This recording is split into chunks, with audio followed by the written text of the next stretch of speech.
자, 안녕하십니까? 안녕하세요. 예, 오늘 날씨가 눈이 올 것 같은 날씨네요. 예? 예? 일요일날 비 온대요.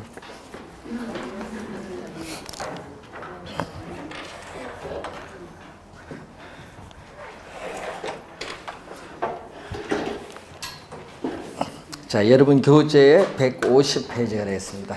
공공주택 정책. 자, 여러분이 저번 주에 우리 임대주택 정책의 2개를 배우셨는데 우선 시험에 자주 출제를 하는 부분이잖아요. 그래서 여러분 임대주택 정책은 3가지 있는데 그 중에 임대료 규제가 있죠. 우리 배운 것 중에 임대주택 정책에서 임대료 규제를 배우셨고 또 하나 배우신 게 임대료 보조입니다. 자, 공부하실 때 이 규제나 보조의 개념, 목적은 뭐 저소득 임차인의 임대료 부담을 낮춰주는 걸 목적으로 하는데 이 개념이나 목적 같은 거는요, 지문에 나와도 정답이 아니에요. 그런 것은 정답을 안 묻고 그 내용의 중요 특징에서 정답을 물어요. 그렇기 때문에 임대료 규제, 임대료 보조 같은 것은 여러분이 저번 주에 배우셨고 이 3번째 정책이 뭐죠, 이번에? 공공주택 정책입니다. 이 3가지 중에서 시험 문제 작년 같은 경우죠. 이 작년 같은 경우에는 이 3가지를 다 출제를 해요. 지문에. 일반적으로 3가지를 다 출제하는데 그 중에서 우리 정답 지문을 어디서 많이 묻는다? 임대료, 특히 규제에서 정답 지문을 많이 물어요. 뭐 2년 전에도 정답 지문. 예? 그래서 묻는데 작년에는 어디서? 공공주택 정책에서 정답 지문을 우리가 물었습니다. 작년에 공공주택에서 2문제 나왔는데 그 중에서 하나가 여기서 정답 물었죠. 자, 유럽에서는 공공주택을 사회주택이라고 해요. 또 호주 같은 국가는 정부주택입니다. 그래서 유럽에서의 공공주택은요, 보통 13평? 그러니까 이제 전용 면적 하면 한 7, 8평 정도. 그래서 상당히 작습니다, 공공주택이. 자, 그래서 이 외국에서의 공공주택의 개념, 우리나라의 개념은 약간 좀 다른데, 그래서 공공주택을 공급을 합니다. 이 정부가 공공주택을 공급을 할 때는 큰 조건이 있어요. 이 공공주택에서의 임대료. 자, 이 임대료가 가장 싼 것이 뭐 한 13만 원 정도 할까요, 지금? 이 임대료가 있고, 또 민간 임대주택이 있습니다. 자, 이 민간 임대주택에서의 이 임대료가 있습니다. 이 시장의 임대료인데, 이 민간 임대주택의 시장 임대료는 50만 원인데, 이 공공주택은 예를 들어서 얼마로? 뭐 15만 원 이런 식으로 훨씬 싸게 해서 공급을 해요. 왜? 소득이 낮은 계층이다 보니까. 그래서 이 정부는 이 민간 임대주택에서의 시장 임대료보다 훨씬 저렴한 임대료로 공공주택을 공급을 하는데, 그래서 여러분 주택 보조 방식 중에서 자, 정부가 이 주택을 보조하는 방식은 우리가 2가지가 있어요. 수요자에게 보조하는 방식이 있고 또 하나가 생산자에게 보조해주는 방식이 있습니다. 그래서 특히 이 생산자 보조 방식으로 공공주택을 공급을 해요. 자, 그리고 공공주택 임대료와 민간 임대주택 임대료를 달리 매기는 것을 또 임대료에 대한 또 뭐를 형성하죠? 이중가격이죠. 또 임대료에 대한 이중가격을 형성하면서 공공주택을 공급을 하고 있다. 자, 그러면은 이 차액만큼 어떻게 돼요? 요 임대료의 차액만큼 정부로부터 임대료를 보조받는 것과 똑같은 효과를 주기 때문에 우리나라는 과거에 임대료를 보조해 주지 않고 공공주택 정책을 주로 시행해 온 겁니다. 그런데 문제는 이 공공주택은 가장 큰 문제점이 뭐냐 하면요, 공공주택이 공급되는 지역에 가서 살아야 돼. 그러니까 뭐죠? 임차인의 주거 선택권이 제약을 받아요. 제약. 예? 그래서 그런 점이 좀 문제점이 있다. 자, 여러분 본인은 서울에 임대주택 살고 싶은데 저 경기도 양주, 북부의 양주에 임대주택 공급하면 여러분 가겠어요, 안 가겠어요? 예? 안 가죠. 예? 그런 문제가 있는 거예요. 그래서 공공주택은요, 필요로 하는 곳에 공급을 해야 되는데 그렇지 못한 거예요, 정부가. 그러다 보니까 공공주택에 문제가 생겨요. 또 요즘의 문제는요, 요즘 공공주택을 공급을 해야 되는데 이 정부가 공급을 하고자 하니까 그 공공주택이 들어서는 지역에 주민들이 반대를 해요. 요즘 뭐가 돼요? 공공주택 들어오면 주변 민간주택 가격이 하락을 한다는 이상한 개념이 있어요. 그래서 공공주택을 들어오는 지역이 반대를 합니다. 여러분 여기 과천도 마찬가지지만 이번에 주변 지역 들어온 걸 반대를 해요. 그런 점이 또 문제가 있습니다. 자, 여러분이 또 요번 3기 신도시 개발 발표를 해서 공공주택 공급을 한다고 하는데 토지를 수용해서 보상을 할 때 보상액이 너무 적잖아요.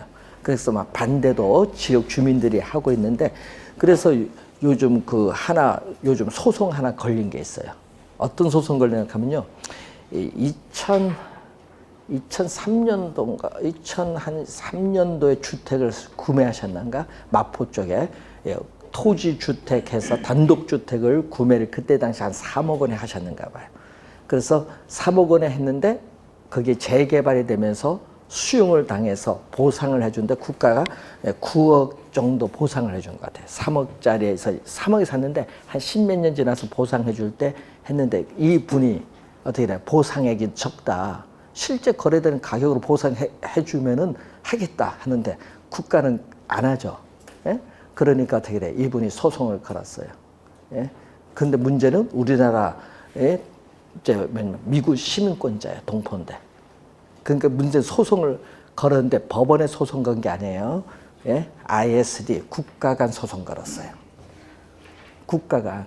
그래서 미국 정부를 대신해서 미국 대학 로펌 대학 교수하고 우리나라 대한민국에서 최고 잘 나가는 로펌 붙었어요. 정부 대리에서.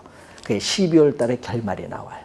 근데 만약 거기서 패소했다 한국 정부가 소송 금액은 얼마냐? 33억입니다. 보상. 정신적 위자료까지 포함해서. 그러니까 그 사람 원하는 대로 줬으면은 국가 소송 안 갈 텐데. 그래서 만약 지면요.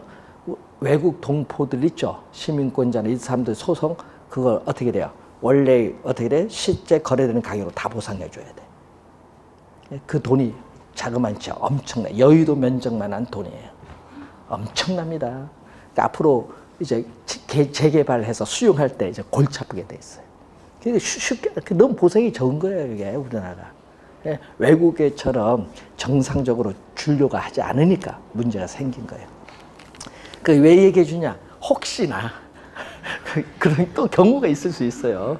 동포분들이 그런 것도 있고 또 질문 들어오신 분은 그게 강의를 하다 보니까 이제 우리 조선족 동포들도 중개사 시험 칠 수 있으니까 당연히 칠 수 있지. 치면 되지 원서 접수하고.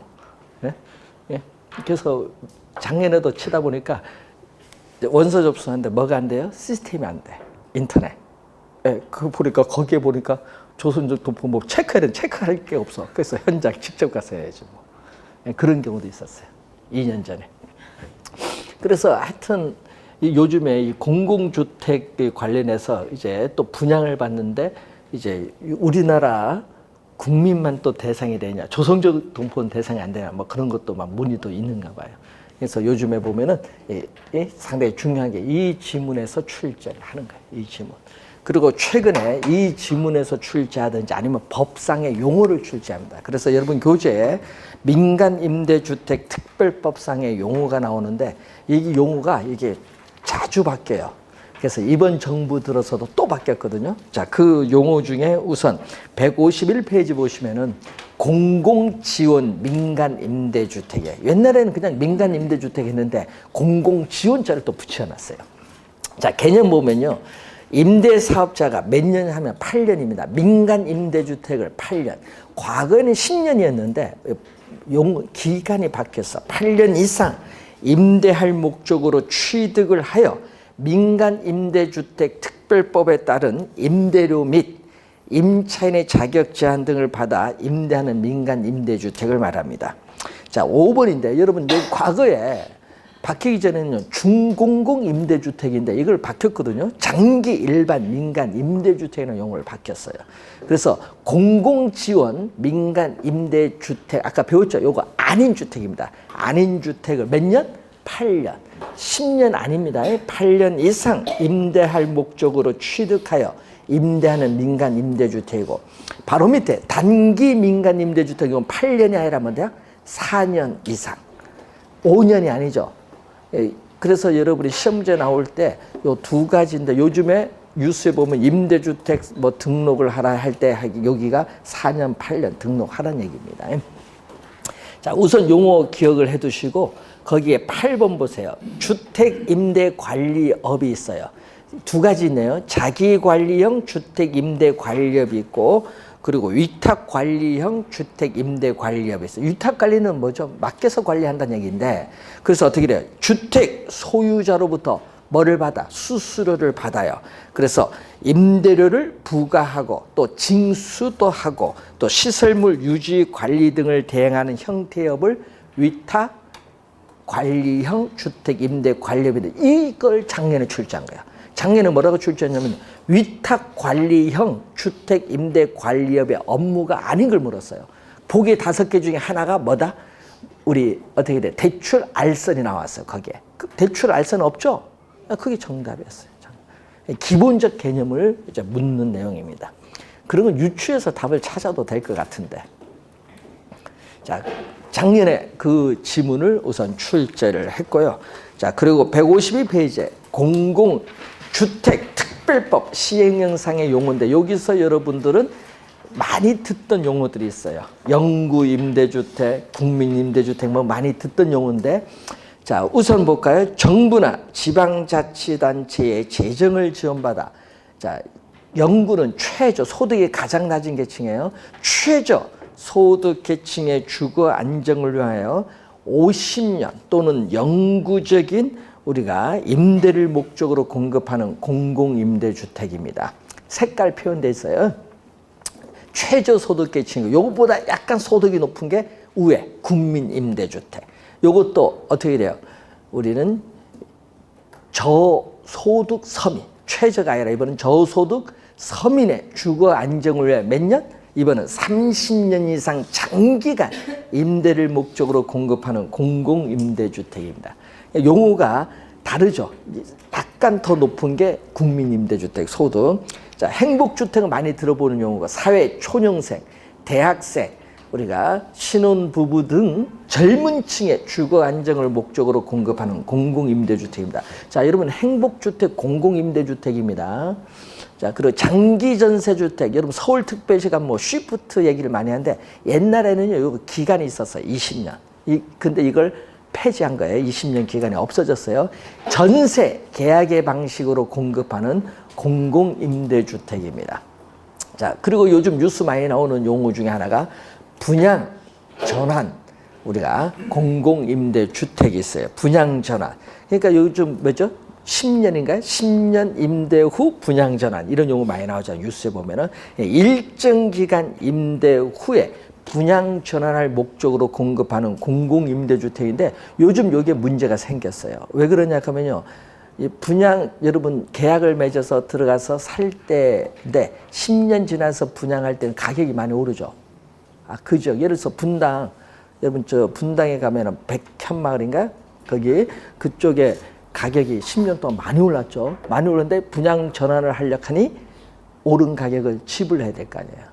분양 받으려면. 근데 주변 가격에 뭐 70% 한다 하더라도 그걸 지불할 능력이 없어. 거기 살던 사람들이. 그러니까 다 쫓겨나게 생겼어.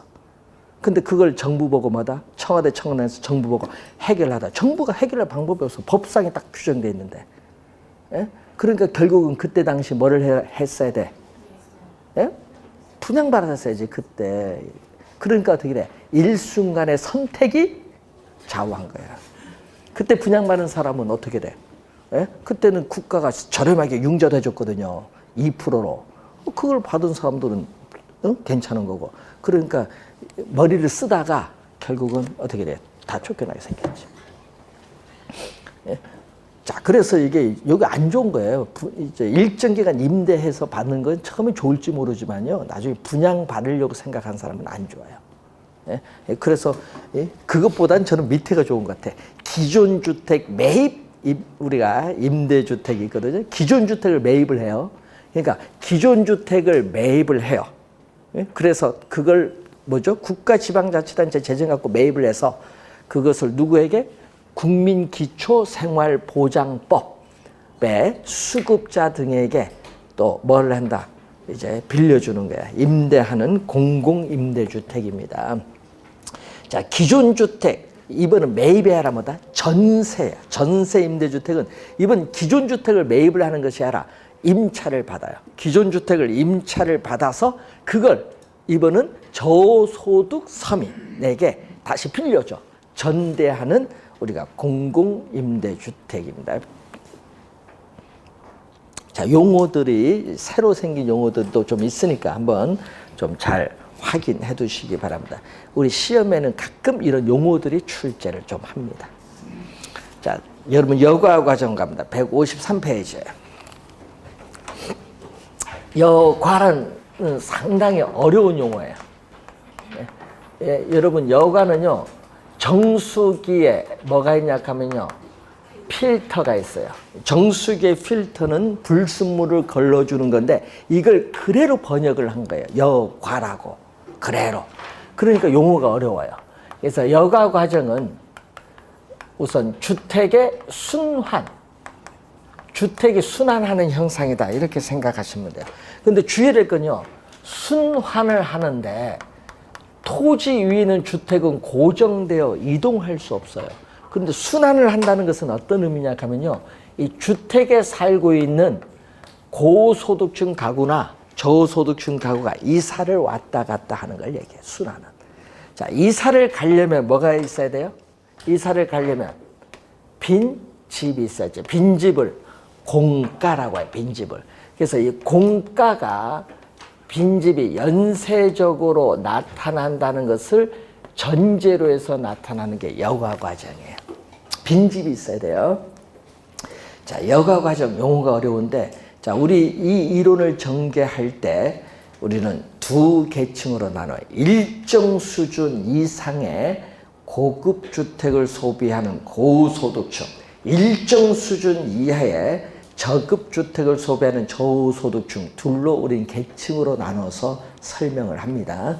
자, 이때 주택의 질적인 변화. 여러분 아파트 분양받으면 시간이 갈수록 뭐가 돼요? 사용함에 따라 노후화되죠. 변화가 생겨요. 이런 질적인 변화. 그리고 고소득층 가구, 저소득층 가구의 이동 관계를 설명하는 이론이 바로 여과 과정입니다. 자, 그래서 이 여과 과정은 이제 두 가지가 나와요. 용어. 하나는 뭐죠? 상향여과. 그 다음 또 하나는 하향여과가 나와요. 그런데 문제는 우리가 이 여과 과정에서 대부분 여과 과정이라고 하면은 여러분들은 무엇을 의미한다? 하향여과가 일반적인 형상이다. 예? 왜냐? 하향여과는 고소득층이 소비하는 무슨 주택? 고급, 고가주택이 있어요. 고소득층이 소비를 하는데, 자, 분양받아서 사용을 하다 보면은 시간의 경감에 따라 물리적, 기능적으로 쇠락을 하죠. 물리적, 기능적으로 쇠락을 해서 더 이상 고급 주택 기능을 제공하지 못하면은 고소득층 이걸 뭔다? 팔고 주거 환경이 좋은 쪽으로 이사를 가버리고, 이건 누가 소비해요? 소득이 낮은 저소득층이 차지해서 소비를 해요. 이것을 하향여과죠. 이런 형상이 일반적이다. 그래서 하향여과가 여과 과정의 일반적인 형상이라는 거예요. 자, 그런데 문제는 이 하향여과가 있지만 또 뭐가 있어요? 상향여과 있죠. 자, 개념. 상향여과의 개념은 또 21회 시험에 개념이 출제를 했는데, 자, 어떤 개념이냐 하면은 또 일정 수준 이하의 저급, 저가주택이라고 하죠. 일정 수준 이하의 이 저급 주택을 여러분들은 이 비용을 투입을 해서 뭐 한다? 수선을 하든지 아니면 뭐를 해요? 재개발해. 수선을 하든지 재개발을 해서 누가 그럼 이제 주택이 개선됐잖아요. 질적으로. 그럼 누가 소비한다? 소득이 높은 고소득층의 사용으로 바뀌는 형상을 상향여과인데 이 개념을 21회 시험에 또 출제죠. 그때는 뭘로? 상향여과가 정답인데 뭘로 출제했겠어요? 하향으로 출제했겠지. 말을 바꿔서. 자, 그리고 또 시험에 또 여러분이 또 3번 출제된 게 있죠. 15회 추가 시험, 23회 시험, 3번 출제된 게 거기에 나와 있어요. 뭐가 나왔냐 하면요. 주택의 상향 여과 과정은 소득이 증가함에 따라, 소득이 증가함에 따라 어떻게 돼요? 낮은 주택은 소비 안 하려고 하죠. 그래서 저가 주택에 대한 수요가 감소되었을 때 나타난다. 감소의 포인트인데 여러분 시험 문제는 이걸 증가로 3번 출제를. 정답 지문이죠. 시험에 자주 우리가 출제를 한다는 겁니다. 여러분 밑줄 그을 때 다 그으면 안 돼요. 거기 색깔 있잖아요. 색깔. 네? 그 색깔을 바꾸는 거예요. 시험 문제는. 그래서 여러분이 시험 문제 개론 점수 안 나오신 분들은요. 시험에 나올 걸 공부하는 것이 아니라 안 나올 것을 때 암기를 해요. 그걸 잘 찾아야 돼. 답을.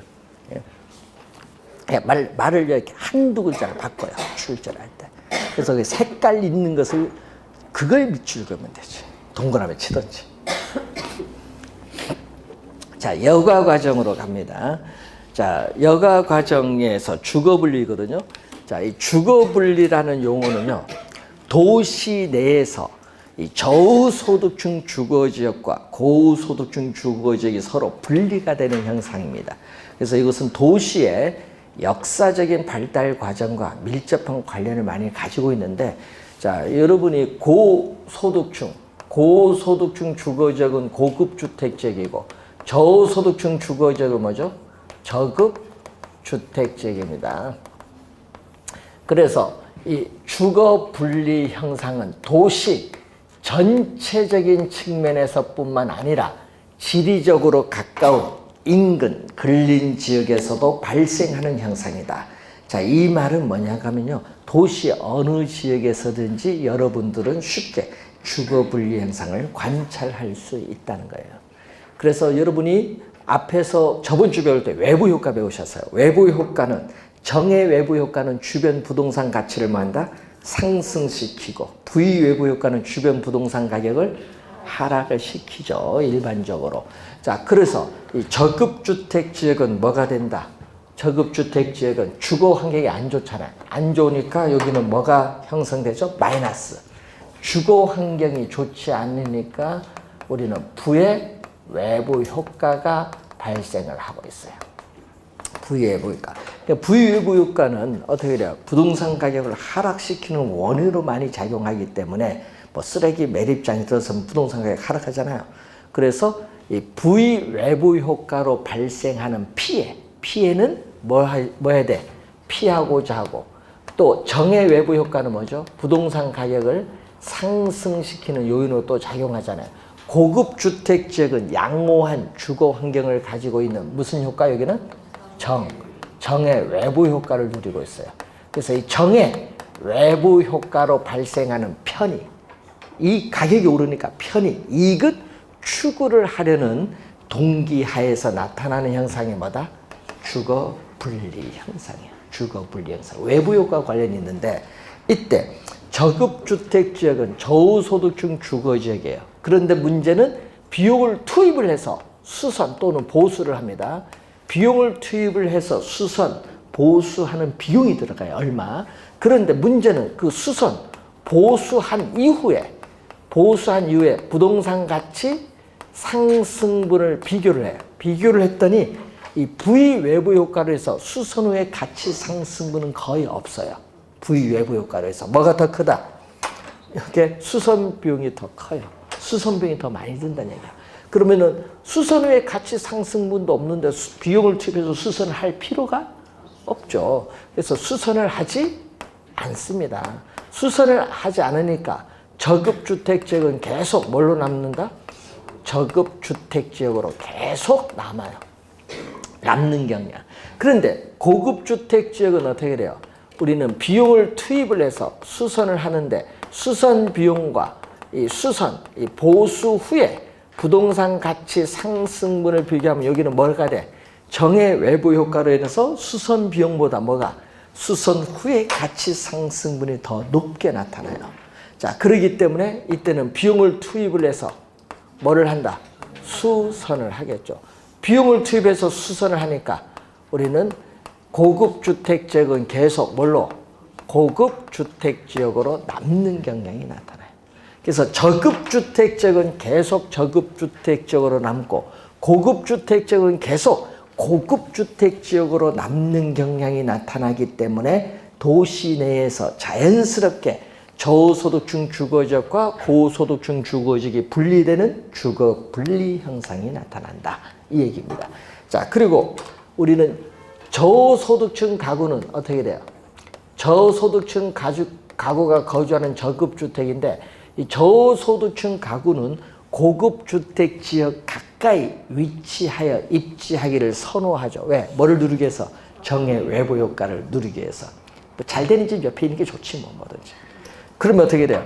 고급 주택 지역 경계 가까이에 있는 저급 주택은 요걸 누리니까 이 저급 주택이 어떻게 돼? 가격이 더 비싸게 팔릴 거 아니에요. 그러니까 뭐가 붙는다? 프리미엄이 붙어요. 프리미엄. 뭐가? 할증료. 프리미엄. 할증료가 붙어서 거래가 이루어져요. 그리고 이쪽은 어떻게 돼요? 저급 주택 지역 경계 가까이 있는 고급 주택 지역은 뭐 때문에? 부의 외부 효과로 인해서 고급 주택 가격이 뭐야? 건축비에도 못 미쳐요. 건축비용에도 못 미쳐. 그러다 보니까 여기는 어떻게 돼요? 고급 주택 제값 못 받는 거예요. 그러니까 뭐다? 고급 주택이 뭐가 돼? 할인이 되어 거래가 이루어져요. 자, 이 지문이죠. 27회는요, 요걸 두 개 바꿔서 출제했어요. 그래서 시험 문제 또 내용이 두 번 출제를 했는데 23회, 27회 시험에 출제인데 27회는 정답 지문으로 물었어요. 두 번 출제했어요. 있어요. 154페이지에 거기에 그림 바로 밑에 있어요. 그게 그 지문이 두 번 출제했다 얘기. 자, 이번은 이 수선비, 수선 후의 가치 상승분인데 이번은 이렇게 되면 어떻게 돼요? 이렇게 돼요.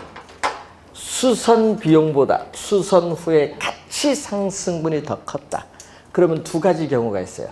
비용을 투입을 해서 수선을 하는 경우도 있고 수선을 하지 못하는 경우. 그래서 이런 경우 주의해야 될 것은 저급 주택 지역에서 수선 후의 가치 상승분이 수선 비용보다 크다고 해서 항상 수선 또는 재개발이 이루어지는 것은 아니다. 맞는 질문이야. 왜? 할 수도 있고 안 할 수도 있기 때문에. 그러면 수선을 하지 않을 수도 있고 수선을 할 수도 있는데, 자, 수선해 볼까요? 저급 주택을 수선 또는 재개발하면 뭘로 간다? 상향 여과야. 그래서 여러분이 시험 문제 주의해야 돼요. 여기 하향 여과가 아니라 뭐를 수선을 하면은 상향 여과 과정을 통해서 저급 주택 지역은 뭘로? 고급 주택 지역으로 변할 수도 있다. 고급 주택 지역으로 변할 수 있다. 무슨 여과? 상향 여과. 근데 수선을 못하면 계속 뭘로 남아요? 저급 주택 지역으로 남겠죠. 수선 못하면. 자, 그러면 이쪽은 어떻게 돼요? 이제 고급 주택 지역에서 만약에 수선 후의 가치 상승분보다 수선 비용이 크다. 그러면은 수선 안 해요. 왜? 고소득층 가구는 소득이 높아요. 그러니까 수선 안 해버리고 주거 환경이 좋은 다른 지역으로 어떻게 돼? 이사를 가버려. 예? 미련 없이 팔고 이사를 가요. 예? 그러니까 그걸 뭐죠? 고급 주택이 누구에게 넘어와? 팔고 도망갔으니까 누구에게? 저소득층에 넘어오죠. 이걸 무슨 여과? 하향 여과가 돼. 자, 여러분 21회 19회 시험에 정답으로 물었어요. 19회 시험에 이것을 뭘로? 하향을 상향으로 말을 바꿔서. 말을 잘 바꿔요. 그래서 19회 시험의 정답 지문입니다. 하향 여과에 따르는데 뭐가 들어와? 팔고 도망가니까 누가 들어와? 이렇게 저소득층 가구가 들어올 거 아니에요. 받아서. 그래서 그걸 뭐죠? 어떤 지역에 새로운 요소가 이렇게 들어오는 걸 무슨 형상? 생태학적인 경우 침입이라고 해요. 침입. 여러분 거기에 미을 네 번째 니을의 끝에 침입이 나옵니다. 침입. 들어오는 거. 침입이 되면은 점점 이렇게 들어오면 이 지역이 뭘로 가? 점점 들어오면은 고급 주택 지역이 점점 뭘로? 이렇게 새로운 요소의 침입으로 인해서 고급 주택 지역이 저급 주택 지역으로 새로운 토지 용주처로 이렇게 바뀌죠. 이것을 뭐죠? 바뀌는 이 현상을 그 미음의 끝에 보니까 또 천이 다른 말로 뭐? 계승. 천이를 다른 말로 계승이라고 돼요. 계승. 용어 침입천이 개념이 나와 있어요.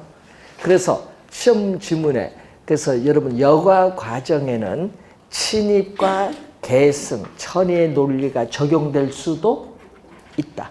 27회 시험에 또 출제를 또 한 지문입니다. 자, 이 내용에서 나오는데 문제는 출제를 한 거 봤더니 23회 최근에 보면요. 19회, 21회, 23회, 27회 한 3, 4년 텀이에요. 원래 30회 나올 수도 있어요. 그래서 별표 2개로 하겠습니다. 원래 출제할 수도 있는데 요거 출제 좋아하시는 분이 들어가면 돼요. 예?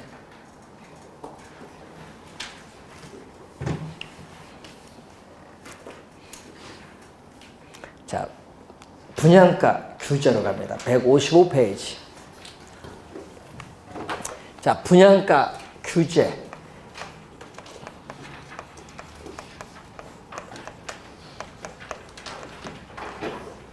다른 말로 분양가 상한제. 여러분 27회 시험에 이렇게 냈거든요. 27회 시험에 자, 분양가 상한제 현재 우리나라에서 실시 중이다. 27회 시험에 나왔어요. OX. 맞아요. 그 어떤 분은 뉴스 보니까 아닌데 그건 민간 임대주택이지. 주택법에 공공택지에 대해서 분양가 상한제 적용 중에 있습니다. 그래서 택지비와 뭐 건축비를 대해서 분양 가격을 결정하죠. 네? 주택법에 다 나와 있어요. 그게 27이 나왔거든요. 그럼 작년에 뭐 나왔느냐? 현재 우리나라에서 시행하고 있는 정책으로서 거기에 분양가 상한제가 또 나왔어. 작년 시험에. 네? 현재 실시 중에 있다라는 걸 꼭 기억을 해두시고 시험에 또 출제를 우리가 많이 하는 거죠. 18회 시험에도 나오고 19회 시험에도 나오고 25회도 나오고 우리가 7회 시험에도 출제하는 게 목적. 이 목적이 자주 나오거든요. 자, 우선 주택 가격이 급등하고 있어요. 그래서 정부는 주택 가격을 뭐 해주기 위해서? 안정. 주택 이 가격을 안정시킬 목적으로 우리는 분양가 상한제를 실시합니다. 또 하나는 무주택 서민.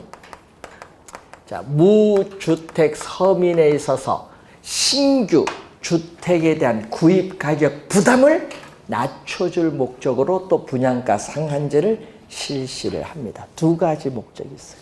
자, 그러면은 분양가 상한제, 분양가 규제인데 우선 수요 곡선과 공급 곡선이 교차하는 점에서 뭐가 형성되죠?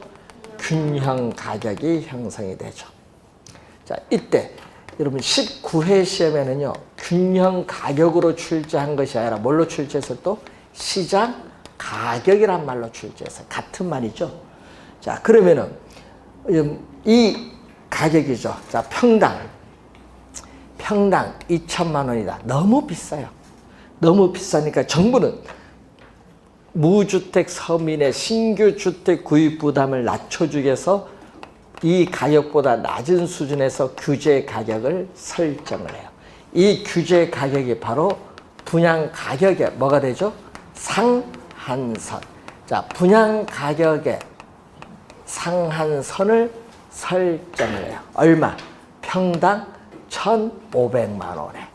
2천만 원을 1,500만 원에 설정해요. 그러면 분양가격 1,400만 원 받아도 관계없어요. 1,500 받아도 관계없어요.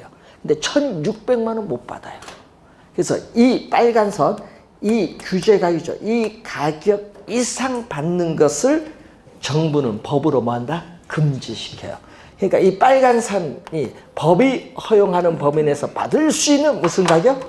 최고의 가격. 최고의 가격이면서 분양 가격의 상한선이죠. 이게 분양 가격의 가장 높은 상한 가격이야. 자, 여러분 19회 시험은요. 이걸 뭘로 출제했다? 하한으로 출제해서 19회. 하한이 아니죠. 여러분 균형보다 밑에 있다고 해서 또 최저하면 안 돼요. 최저 가격도 아니고 하한 가격도 아니다. 자, 시험에 나올 때 말을 좀 바꾸니까 주의해 두시고. 자, 그러면 이 얼마? 500만 원 차이네요. 아파트 분양받으면 지금 시장에서는 평당 2천인데 아파트 1,500 분양받으면 얼마 벌었어요? 평당 500 벌었잖아요. 그럼 30평이면 얼마야? 1억 5천이지. 그런 식으로 이제 보면은 시세 차익, 전매 차익을 누릴 수 있어요. 시장 가격과 비교했을 때. 그러니까 시세 차익, 전매 차익을 누릴 수 있기 때문에 아파트를 분양받고자 하는 사람들의 수요량은 증가를 하죠. 수요량. 그래서 가끔 로또 뭐 이런 얘기도 나오죠. 아파트 분양받으면. 수요량은 늘어나요. 그런데 건설업체는 또 이 분양 가격만큼 손해를 보니까 어떻게 단기는 공급 변화가 없어요. 항상 단기는 변화가 없는데 손해를 보니까 장기적으로는 수익성이 뭐가 돼? 악화가 돼. 장기적으로는 수익성이 악화되면서 공급량이 뭐한다? 감소해. 그래서 장기에는 신규 우리가 주택에 있어서의 뭐가 줄어든다? 공급량이 줄어들어요. 그럼 공급량은 이 정도밖에 안 되는데 사회에서 필요한 양은 이만큼이다 보니까 어느 크기? 이 크기만큼의 또 뭐가 발생한다? 장기적으로 초과 수요가 발생해요. 초과 수요, 수요량이 공급량보다 훨씬 많은 초과 수요는 결국은 아파트를 사고자 하는 뭐를 유발시킨다? 투기적 수요를 유발해요. 장기적으로. 그럼 이 초과 수요자들의 경쟁에 의해서 어떻게 돼요? 우리는 이 공급량 수준에서 수요 곡선과 만나는 이 점까지 기꺼이 지불할 용의가 있다. 암시장에서 형성되는 가장 높은 가격. 그래서 장기로 가면요, 오히려 시장 가격보다 더 비싸요. 예? 그래서 장기적으로는 또 뭐가 형성한다?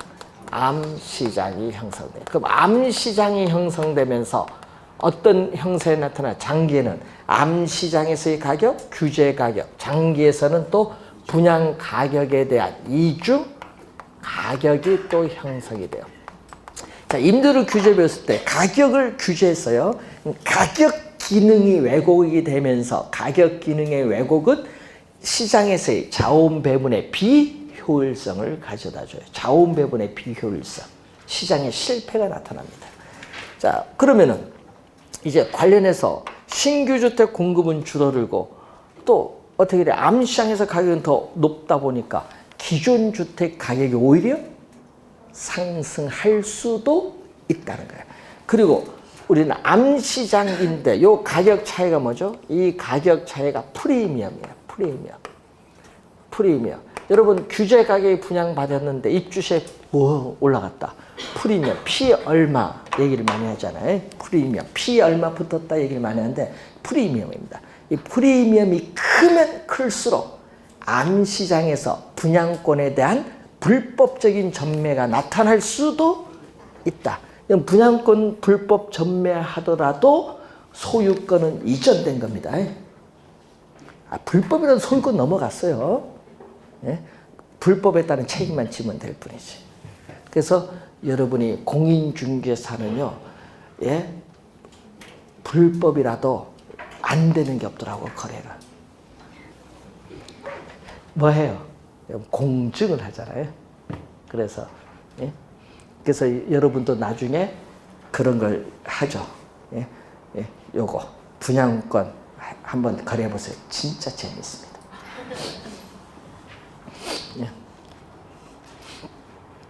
예. 서류만 좀 복잡할 뿐이지. 왔다 갔다 은행도 해야 되고. 자, 우선은 분양가 규제를 출제를 하죠. 시험에 내면은 자율화는 출제 안 해요. 왜 자율화는 뭐예요? 요거 없애는 거잖아요. 규제를 없애면 분양가격이 오르죠. 자율화는 출제 안 해요. 우리 출제는 항상 규제를 출제하지. 뭐 공부 머리 아픈데 뭐 자율화 할 거 뭐 있어요? 넘어가면 되고. 자, 여러분 요 앞에 아파트 뭐 했어요? 요 앞에 있는 선분양하죠. 착공 전에 미리 분양하는 건 선분양. 선분양하면 여러분 계약서를 써요. 계약서를 쓰면요, 그 계약서를 금융기관에 제출해서 건설업체는 한꺼번에 여러분 명의로 대출받아요. 그래서 건설자금 조달이 용이한 제도가 선분양이기 때문에 공급자 중심의 분양제도예요. 근데 여러분 좋죠? 계약금, 중도금, 잔금, 분할 납부가 가능하기 때문에 신규 주택 구입 가격 부담이 낮다는 장점은 있지. 근데 단점은 뭐죠? 예? 돈 받으면은 뭐 나몰라락 하지 뭐. 부실 공사를 초래할 수도 있고 주택 품질이 저하될 우려가 있는 단점은 있어요. 근데 또 후분양이라는 게 있어요. 아파트를 완공한 이후에 분양하는 제도죠. 완공한 이후에 분양받으면 여러분들은 비교하면서 분양받을 수 있기 때문에 소비자 상품 선택의 폭이 넓어져서 소비자 중심의 분양제도입니다. 그런데 단점은 계약과 동시에 분양 가격을 전부 지불해야 돼. 신규 주택 구입 가격 부담이 높다는 단점이 있는데 좋은 점은 품질이 향상이 돼요. 그런 건 좋죠. 그런데 또 뭐가 문제 있어요? 착공을 해서 완공 시까지 건축 비용 상승을 모두 분양 가격에 반영한다는 문제점도 있고, 또 건설업체는 완공 시까지 모든 건설 자금을 조달을 해야 되니까 건설 자금 조달이 용이하지 못하다는 단점은 있습니다. 가벼운 마음인데 여러분 27회 시험에 장단점이 가끔 하나 지문에 출제되는데 그리 중요한 건 아닙니다. 가벼운 마음으로 한번 읽어보시기 바라고. 자, 여러분 교재 157페이지에 조세 정책인데 우리 이 조세가 중요하죠. 시험 문제는. 자, 정부가 부동산 조세를 부과하는 목적은 재정 수입 증대를 목적으로 해요. 그래서 이 부동산 시장에서의 부동산 조세의 기능이 나오죠. 또 시험 지문에 기능이 나오면은 정답이 아니에요. 빨리빨리 넘어가야 됩니다. 요령이 있어야 돼, 시험 문제는. 정답은 다른 데 있어요. 자, 부동산 조세의 기능 보면요. 이 정부가 부동산 조세를 부과함으로써 토지 이용을 규제하기도 해요. 또 토지 이용을 조장, 촉진시키기도 해요. 그럼으로써 공공부문과 민간부문 사이에 자원을 배분하는 기능을 갖습니다. 자, 누진세를 부과함으로써 소득 재분배 기능을 가져요. 종합부동산세는 누진세입니다. 작년에 출제했었죠. 그리고 또 토지거래 시 지가상승분에 대해서 양도소득세를 또 과세를 함으로써 지가를 안정시키고 투기를 억제하는 기능도 가지고 있고, 호화주택 건축에 대해서는 중과세함으로써 호화주택 건축을 억제하고, 임대주택 건설에 대해서는 세금을 감면해 줌으로써 임대주택 건설을 촉진함으로써 주택 문제를 해결하는 기능을 가지고 있다. 이런 기능을 가진 게 부동산 조세의 기능입니다. 자, 그러면 부동산 조세의 기능인데 이 조세 부담의 귀착, 정가가 나오죠. 자, 조세 부담의 귀착과 정가라는 용어가 이제 나오는데 여러분 교재 158페이지 위에서 두 번째 보시면은 정부가 생산자에게 조세를 부과했을 경우에 실질적으로 누가 조세를 부담하느냐의 문제를 뭐라고 하죠? 귀착. 귀착. 실질적으로 누가 조세를 부담하느냐? 그럼 정가는 뭐죠? 정부가 생산자에게 조세를 부과했을 경우에 생산자는 조세 일부분 또는 전부를 뭐를 통해서 가격 인상을 통해서 누구에게? 수요자에게 떠넘겨요. 수요자에게 떠넘기는 것을 뭐라고 한다? 정가. 뭐 좀 책임을 전가한다는 말 사용하죠. 또 투자가 위험을 전가한다. 조세 전가. 다른 사람에게 떠넘겨버려. 자, 그래서 조세 부담의 귀착과 증가는 그 그림 바로 위에 보면은 수요와 공급 곡선의 상대적 탄력성에 달려있다. 미추. 여러분, 탄력성에 영향을 주는 거예요. 상대적 탄력성. 여러분, 상대적 탄력성이라는 건 뭐예요? 수요가 탄력적이면 공급은 상대적으로 비탄력적. 그럼 공급이 탄력적이면 수요는 상대적으로 비탄력적. 그런 의미의 상대적 탄력성. 자, 이 내용 여러분 조세 정책은 상당히 우리 중요한데 여러분 취득에 내는 세금이 뭐가 있어요? 취득세. 그럼 보유에 내는 세금. 재산세, 종합부동산세. 보유가 세죠. 작년 시험에 이걸 출제해서 보유 과세 중 국세이면서 누징세인 거. 종합부동산세. 갑자기 뭐 세법을 나오고 그게 작년 정답이었어요. 점수 거저 주는 거예요. 예?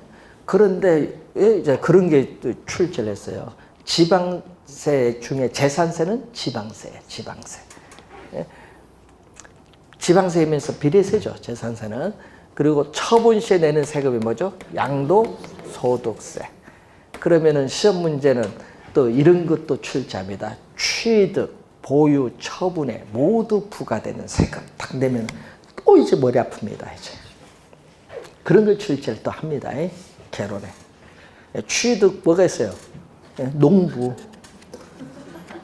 농어촌 특별세 부가가치 있어요. 농부.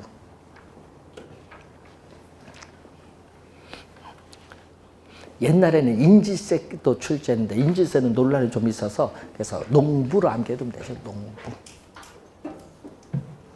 그래서 옛날 농부인 이렇게 막 암기를 여러분 많이 하셨는데 농부. 취득, 보유, 처분에 모두 부과되는 세금, 농부. 자, 그러면 이제 용어를 좀 알아야 되는데 조세 정책 이제 시험에 이제 본격적으로 출제되는 내용은 잠시 쉬고 설명하겠습니다.